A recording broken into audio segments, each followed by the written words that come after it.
Would you believe me if I said there's no flour used for this cake? If you're from the Balkans, you're probably used to eating no baking needed cakes. You're going to start by adding 300 ml of milk, 3 tablespoons of sugar, and 1 pudding packet. It could be any flavor you like or have on hand. You're going to whisk all of that together until the pudding starts to get thick and it starts to look something like this.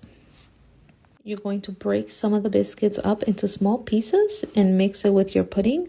I used the 26 biscuits. The biscuits with the pudding will form your cake base. You're going to spread it in any baking pan that you have. I actually made another pudding base, this time vanilla flavor, because the base looked a little too thin. I repeated the process with the biscuits and layered it on top. The thickness is a preference, but I do feel like it makes it easier to cut the cake at the end since there's no flour involved. But you could have left it at just one of the pudding packets. Make sure you push it in good so that it's nice and tight and forms a good base. Now for the middle portion of the cake, you're going to melt 1 stick of butter. You're going to add 300 ml of milk and half a cup of sugar. Once the butter has melted, I added 1.5 bags of shredded coconut.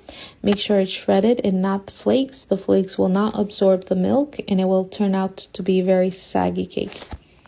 The first time I actually made this, I used a bigger pan and the coconut portion seemed okay. But this time for my heart-shaped pan, it was a little too much. This portion would have been okay, but I had extra, so I still packed it in. I didn't want to throw anything.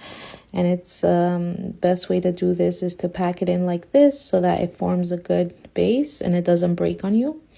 Then you're going to layer it with some bananas. Make sure you layer the whole cake. And once it's layered, you're going to start making the chocolate topping. You're going to add 200 ml of whipping cream and you're going to melt any chocolate that you have. And once the chocolate is melted, you're going to spread it all over. And then you're going to put it in the fridge for about 2 hours. Once it's done, it should look something like this and it will be easy to cut through. And your cake should be ready to enjoy.